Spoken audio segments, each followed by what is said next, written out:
6 weeks after the tragic discovery of teenager Celeste Rivas Hernandez's body in a Tesla linked to rising singer David, the investigation is now taking a new turn. Frustrated by what he calls a lack of information from police, the owner of the Hollywood Hills mansion where David had apparently been staying has hired a private investigator to dig into the property, review surveillance, interview potential witnesses in hopes of uncovering critical details that may have gone unnoticed. We are going to be speaking to the former Natalie Holloway private investigator, TJ Ward, to break down what this kind of private investigation can reveal and what we can expect. Welcome to Sidebar, presented by Law&Crime. I'm Jesse Weber. The investigation into Houston-born singer David, real name David Anthony Burke, is taking yet another turn.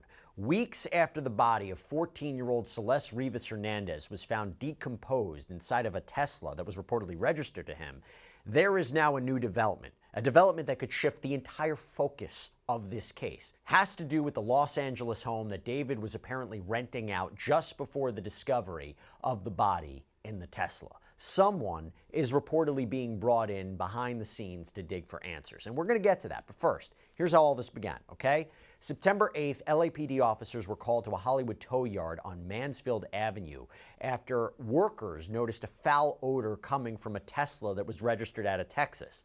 The vehicle had reportedly been abandoned in the Hollywood Hills days earlier and was towed. When officers opened the front trunk, that is when they made a horrifying discovery. Human remains wrapped in plastic. The Los Angeles County Medical Examiner later identified the dismembered body of 14-year-old Celeste Rivas Hernandez, who had been reported missing from Riverside County in April of 2024. According to authorities, Celeste's remains were badly decomposed. So this is possibly suggesting that she had been in that car for an extended period of time. To be clear, her official cause of death remains deferred at this point. There appears to be more testing that needs to be done. But at the time she disappeared, there were rumors that were circulating linking Celeste to David, this rising singer. There was apparent Discord chat screenshots and fan speculation suggesting that she had been in contact with him and they may have been in some sort of relationship despite the age difference, 20 years old.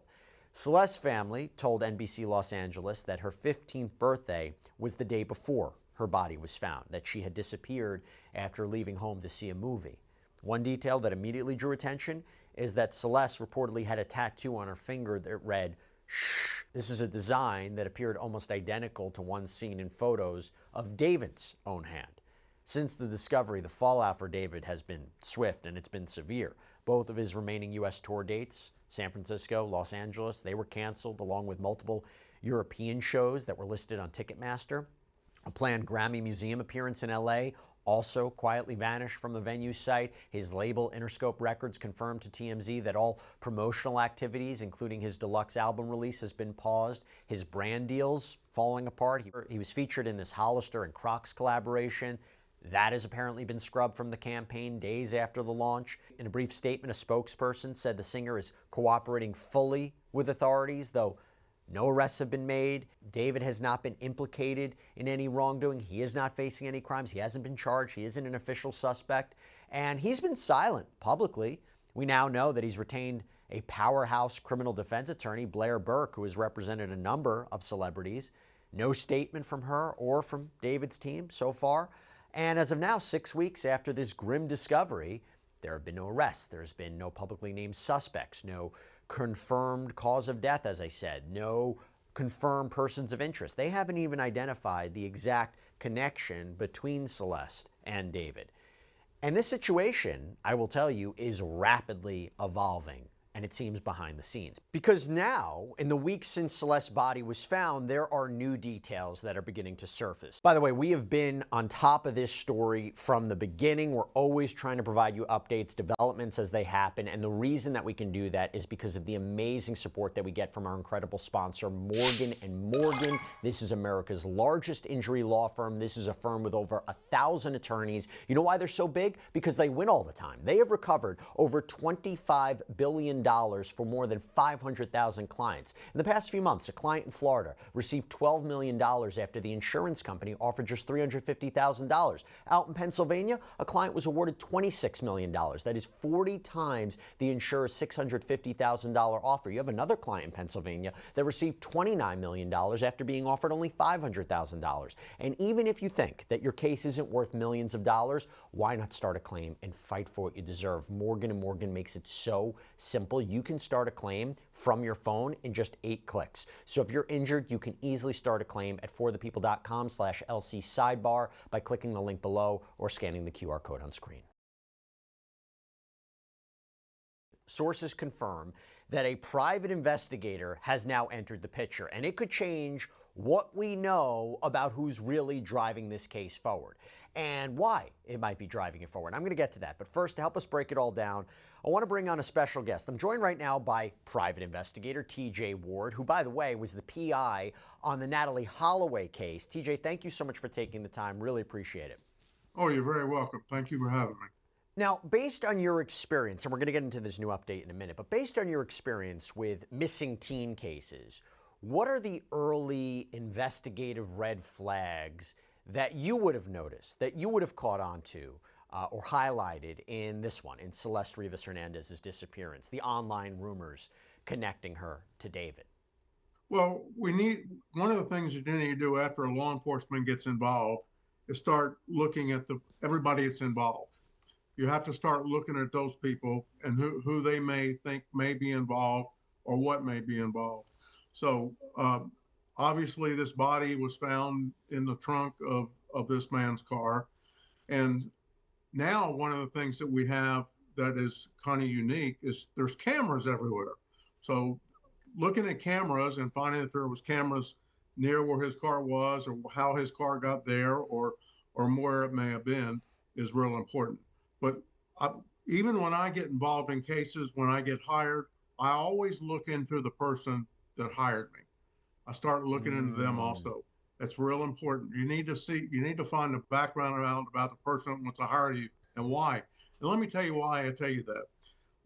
I have been hired or tried to get hired on people that have protective orders against them, and they want to hire me to find out what's going on with the person they have a protective order against them. So you have to be real careful and look at the person that's hiring you also to be able to get into a case. You don't want to get caught up in something of that nature. But that's what brought my attention several years ago when somebody tried to hire me when they actually had a protective order against them. And so I started looking at everybody that hires me.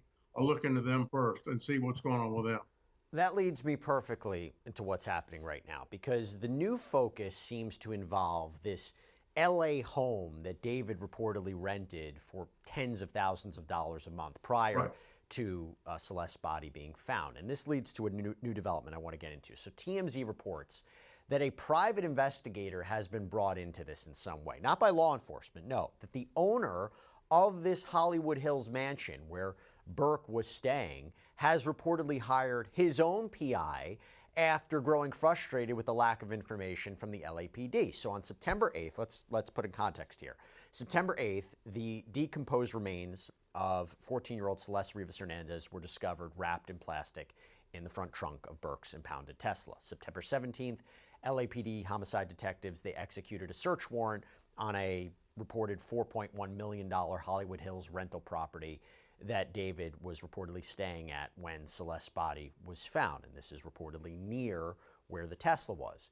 The owner of that property, identified as Mladen Trifunovic, apologies if I'm mispronouncing the name, he reportedly told the Daily Mail that he has only limited contact with police and is deeply concerned about what role his property may have played in all this. And this is why he has now taken independent action. According to reporting from multiple outlets, he has hired a private investigator to review surveillance footage and interview potential witnesses to establish a timeline of events and determine if and when Celeste was at this property. In a statement, he told the Daily Mail, "I have a private investigator gathering information because my family and I want to understand what may or may not have happened in or around a home that is very special to us." We are not interfering with the LAPD's investigation. We are simply seeking answers I fear may not be communicated to us unless we use a licensed investigator. And he later added to TMZ that the PI's work is still ongoing and that it's still early in the process. TJ, your reaction? Well, I believe that's a smart thing to do, because they don't know from this point what law enforcement has or what their intentions are. So whatever reason, this guy who's now been implicated, maybe of this death of this girl, was in the back of his car. It's real important to find out. And I think you told me that LAPD issued a search warrant to go into the home and to search the home. Well, what were they looking for? What did they find? And what did they remove from the home? So for this homeowner to incorporate a private investigator would be a very smart and tactical thing to do to protect himself about this home, because now this home has become a piece of evidence in the course of this investigation for whatever reason. So this investigator needs to find out what is the reason and what did they find, what did they take out of the house, and what are they looking for. So this is real important. Right. Now, I'm sure they got the copy of the search warrant and the return on the search warrant, which would tell the public exactly, or law enforcement, what they took out of the house and what they did. Let's be clear about something. What is there something that a PI, is there information that a PI can get that law enforcement may have trouble getting? Is there something in the PI's investigation that could be communicated to, let's say, the public, to the media, to this homeowner in a way that the police can't? I guess the question becomes, what gaps could a PI fill in this investigation that police can't, particularly when we're all trying to get more information about what happened here? Well, let me tell you something that's real interesting, and just think about this. There's a lot of witnesses or a lot of people that may be involved in this that don't want to talk to law enforcement, but would talk to a private investigator to give them additional information. I believe that the investigator probably has an obligation to deal with the police if they gather new information and give it to them in the course of the investigation. When I know that I get a case involving law enforcement, one of the first things I do is let them know that I'm working on the case, because it'll be real important if you're trying to solve the case or trying to protect this person that, in this case, that owns this house. I think it's real important that you share information with them that may help them instead of hurting them in the course of this investigation. Does a private investigator have to share information they learn with law enforcement? No, they don't, but could become a witness. If law enforcement found out that you had information, you wouldn't be protected to keep that information from law enforcement. To give an example, a lot of times when I get hired on domestic cases, I let the lawyer hire me, because then all the evidence that I find is not discoverable, because it becomes part of the investigation. So if an individual hires me in the course of a domestic case, then that information becomes open for the defense or plaintiff to be able to get from me. So it's real important to be able to, if you're going to have a working relationship with law enforcement, you need to work with them. If it's a matter of learning new information that may impose his client, then it needs to be discussed and get a lawyer involved with that individual and share that information with a lawyer and not law enforcement. So, I mean, you have to understand and take what's transpiring, what the goal is in this case. And the goal in this case, somebody's died, so law enforcement's trying to find out who's responsible. But again, I think witnesses and trying to find information for law enforcement in the course, if we're trying to find out who committed this crime, I think would be helpful for a private investigator to be in to gather information.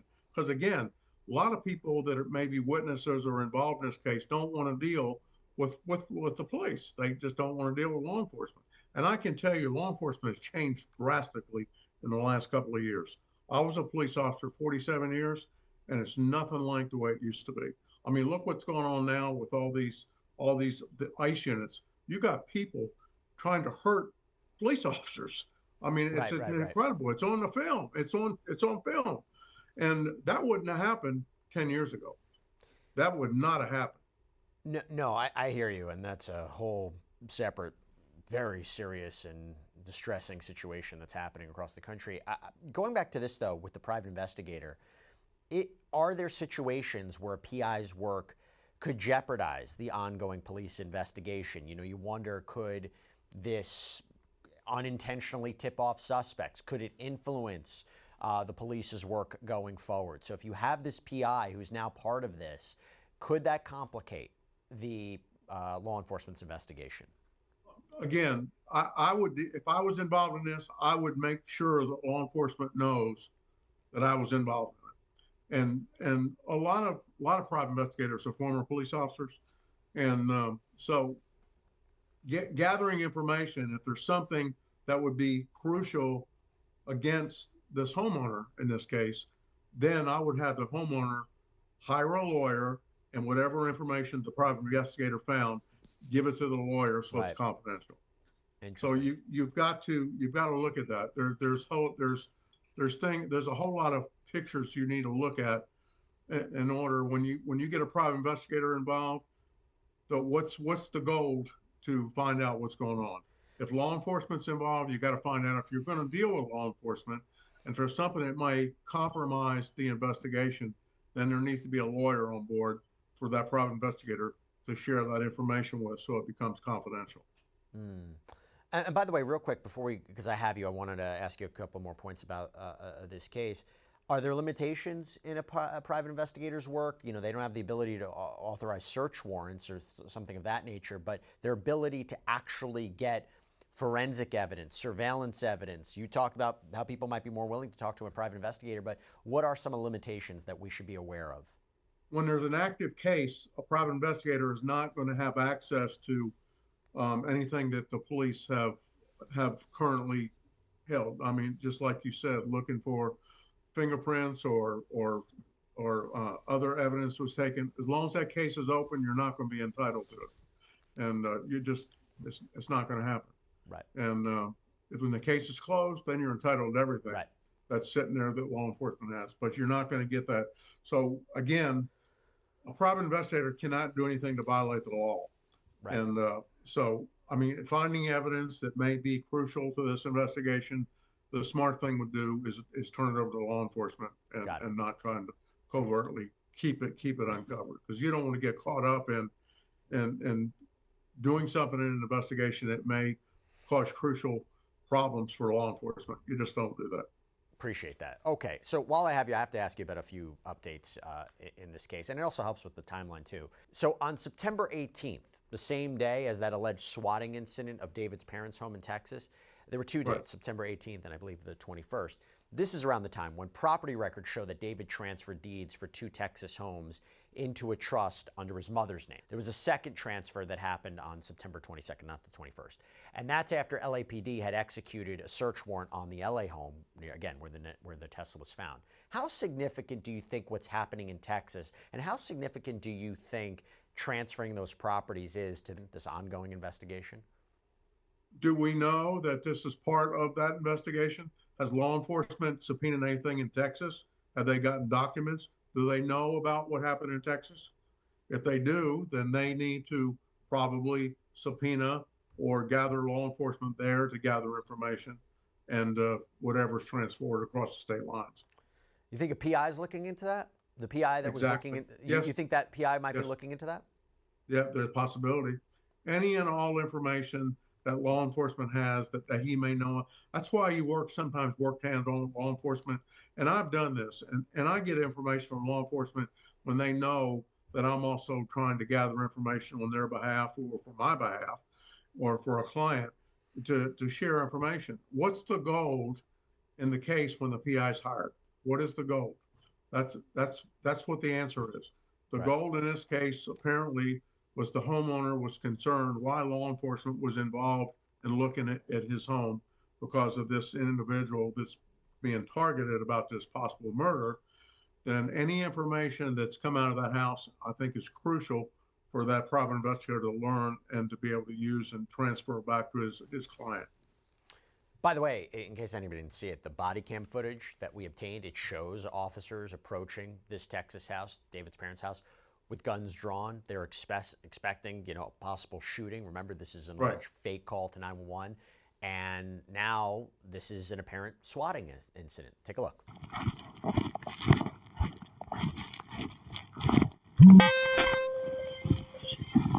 Go ahead. I got you covered. Come right here.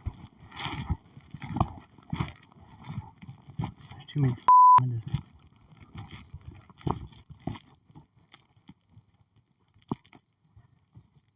Here, knock on the door.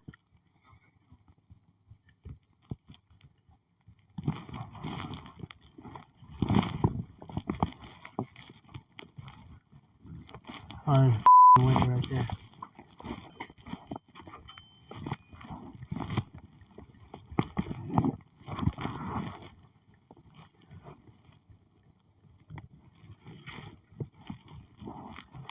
Yeah. I got you right here. I'm just trying to get out of this window.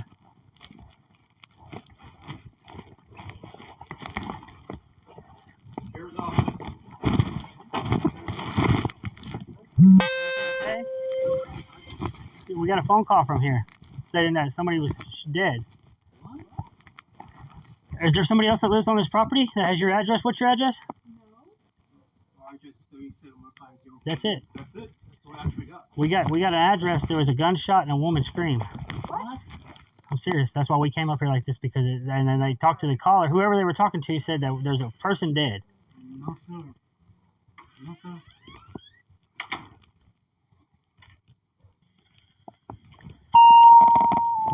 What the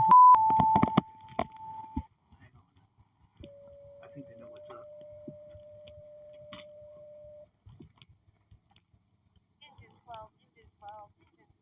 Knock on the door. We need to talk to him. We ain't got time for this. Ma'am, we got to figure out what's going on so we can leave, okay? I need you to talk to us. We have calls dropping. Everything's okay. I'm sorry? For what? We're right here. Very advised. We made contact. They said nothing happened here. She shut the door. Now she's calling 911. That's clear. We haven't received a call. I believe she's going to be in the process. Go ahead, give him a call if you want to verify it. Okay. All right, she's calling you now. Clear. Go ahead, District 81.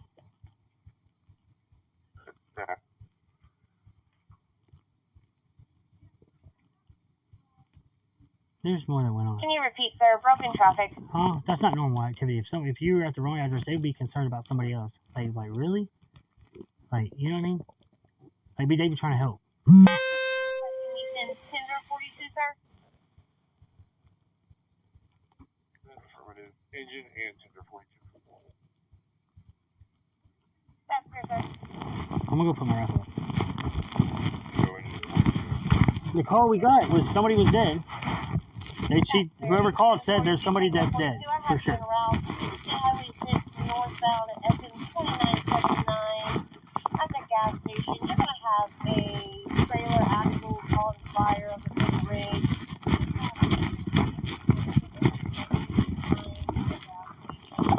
They are trying to put it out with a fire truck.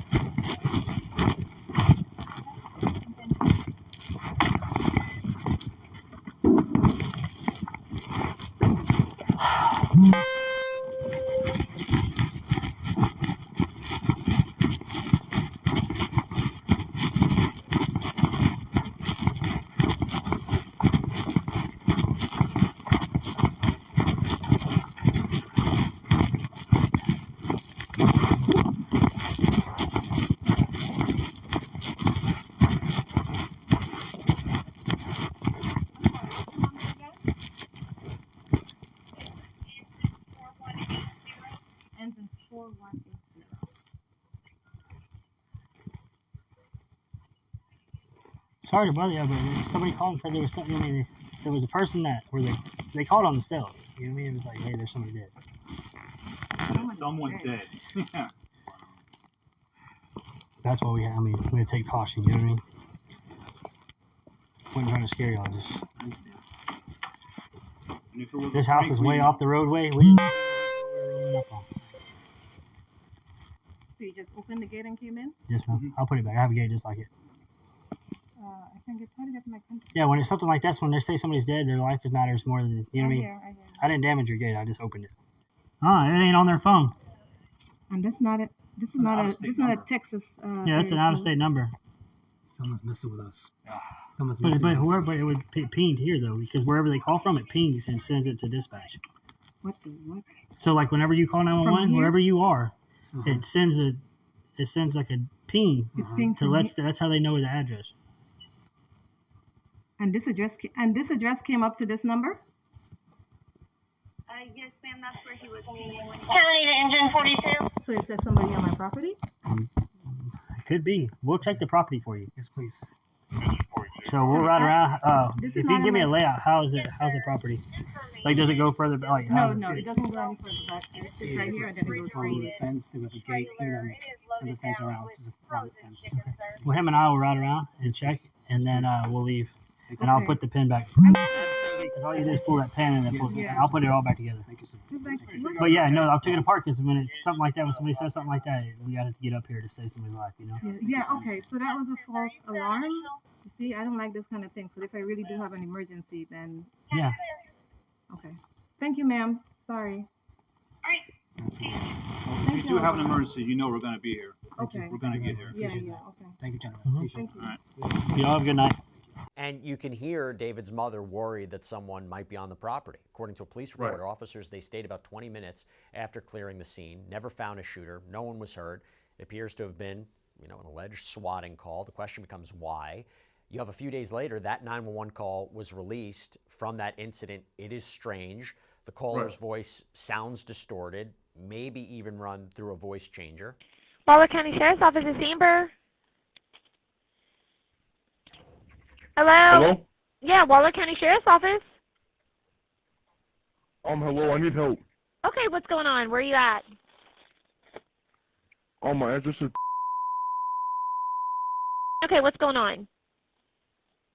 I heard, some, gunshots. Okay. How close to your residence were they? They were, right outside my house, and I think someone's dead. Okay, what's your name? Say it again? What's your name?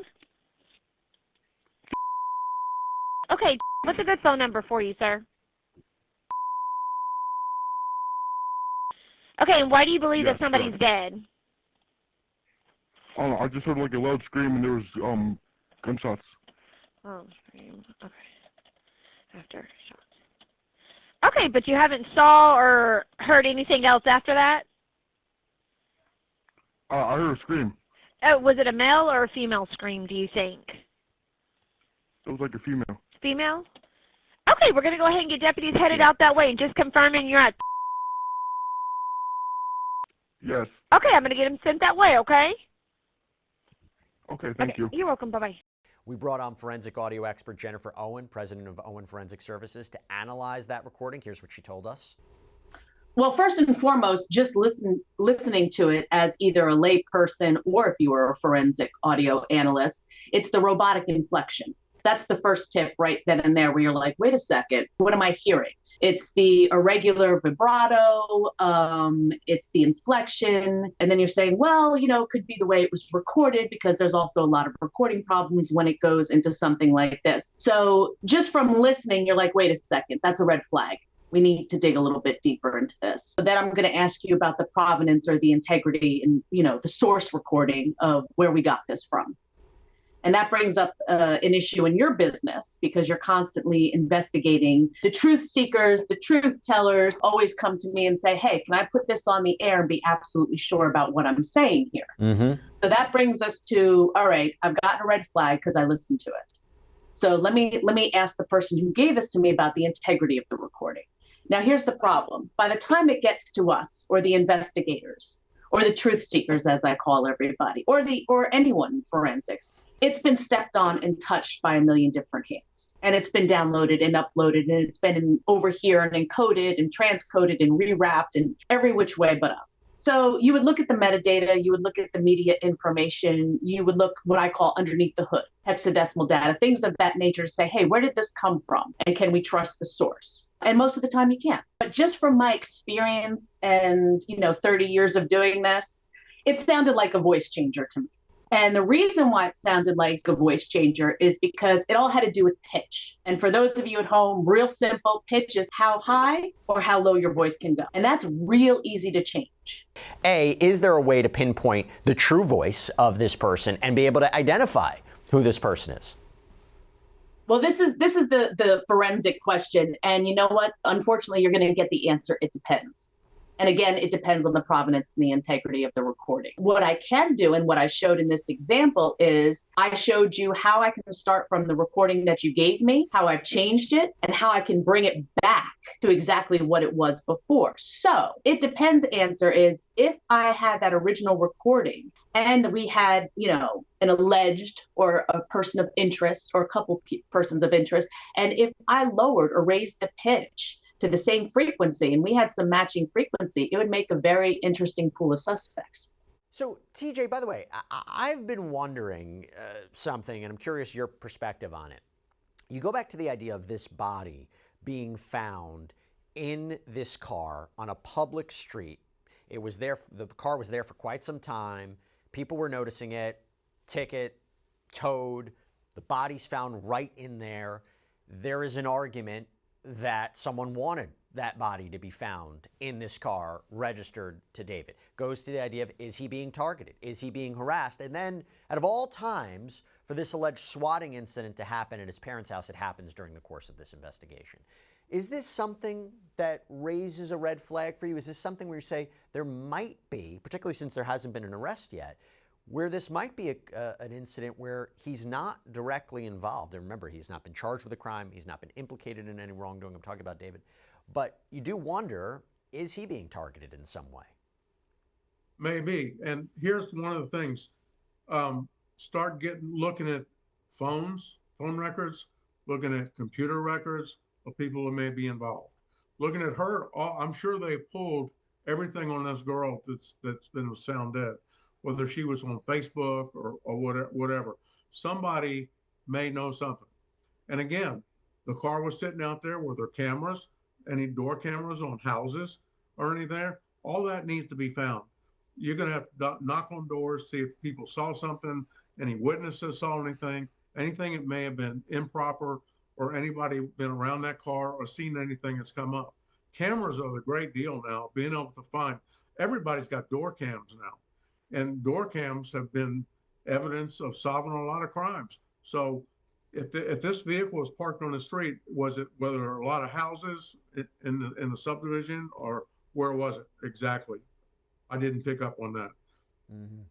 TJ, before I let you go, I got to ask you big picture here, right? No suspect's been identified by law enforcement, no person of interest, no arrests. To be clear, they haven't even confirmed an exact relationship between David and Celeste. We don't know exactly where David is at this point. Law enforcement hasn't released a ton of information. Cause, manner of death, hasn't been released as of yet. Seems like there needs to be more testing. We, the public, are fascinated with this case for a lot of different reasons. We want justice for what happened to Celeste here. We want answers. Is everything that's happening right now, is this common in an investigation, the lack of information, the lack of communication from law enforcement, or do you see this case as kind of an outlier and different? A lot of people who might be new to true crime or new to investigations might say something strange, but somebody who's so experienced as you, would you say to us, don't look at this as anything different? Yes, it's a horrible situation, it's a horrible death, but the way it's being conducted is not outside the norm. We don't know what law enforcement has. And when law enforcement goes public to talk to the general who wants to know and TV, they have to be very careful about what they say, not to disclose anything, any evidence they have.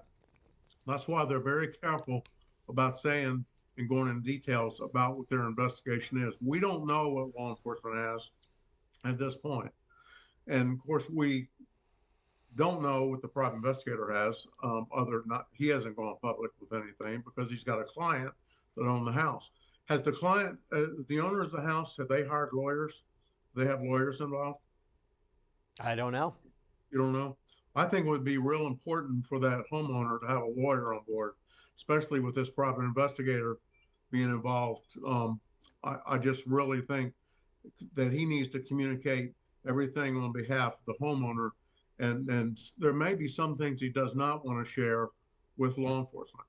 And so again, it's just a matter of where law enforcement is with the case, where the private investigator is with the case, what you turn over and what you don't turn over. It's just every case is different of what's transpired. I mean, I can tell you, I've worked a lot of criminal cases, and see, I've been in law enforcement, so I've been on the other side of the picture to know what's going on.